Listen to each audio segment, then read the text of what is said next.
What is the main reason that you're here today for?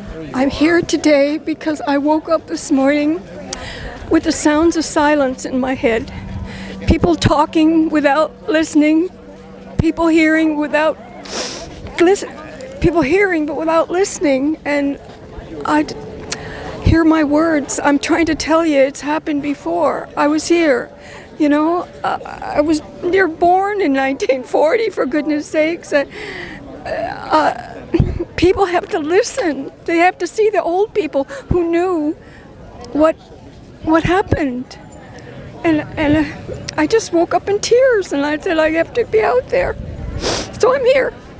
As someone who, lived through the civil rights movement and so many other things, tell us more about how that was going through that and how it feels similar to this situation. Times you were scared. Times you were scared. You go down south and people get those boys getting killed, and this is where I live. You're scared. Vietnam, all those people dying, and you're in the streets, and you think you can. I've been tear gassed on Wilshire Boulevard, 1970.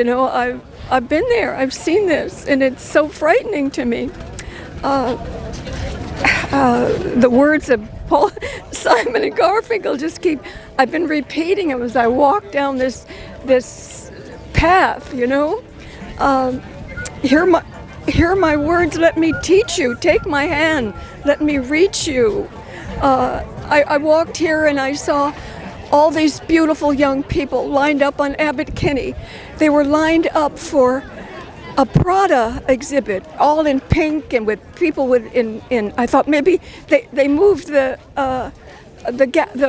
gathering. I wanted to wake them up. Kids, you need to listen. You need to be down there at the beach. Because I'm going to die. And these kids have to stand up. It's going to happen again. It's a constant fight. It's not just one fight. You got to keep fighting.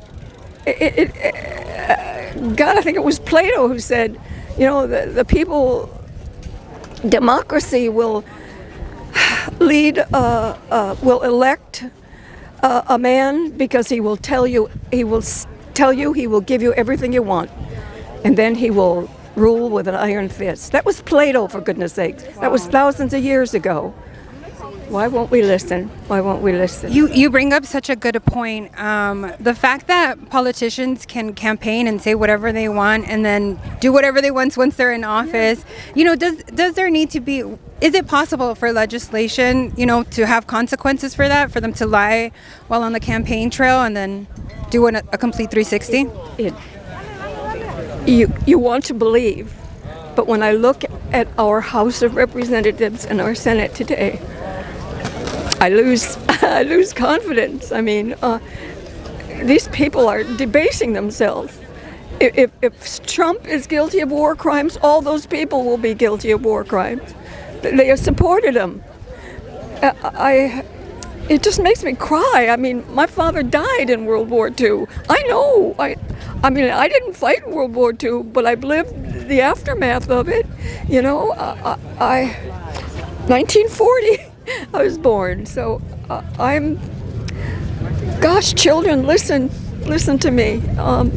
You got to keep fighting, because it's not one fight. You're going to have to keep fighting even after I'm gone. You're going to have to keep fighting.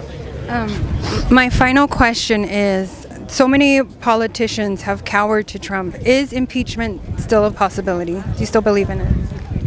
Is impeachment still a possibility? Yeah, do you believe it's still possible? I don't believe it. I think there are too many people who have lost their souls. They have lost their souls. Yeah. And I know I should believe that our process works, that we impeach them, we get them out, it works.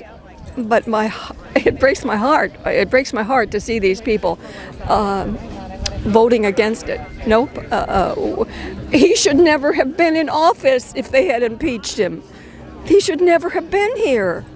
But he's here because the people weren't strong enough to stand up and say, he's a criminal.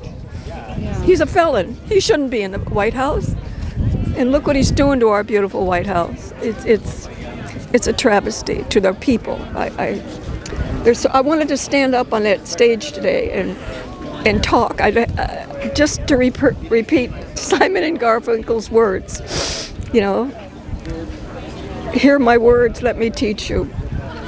Take my hand, let me reach you. But God, listen. Thank you. Thank you so much. Thank you.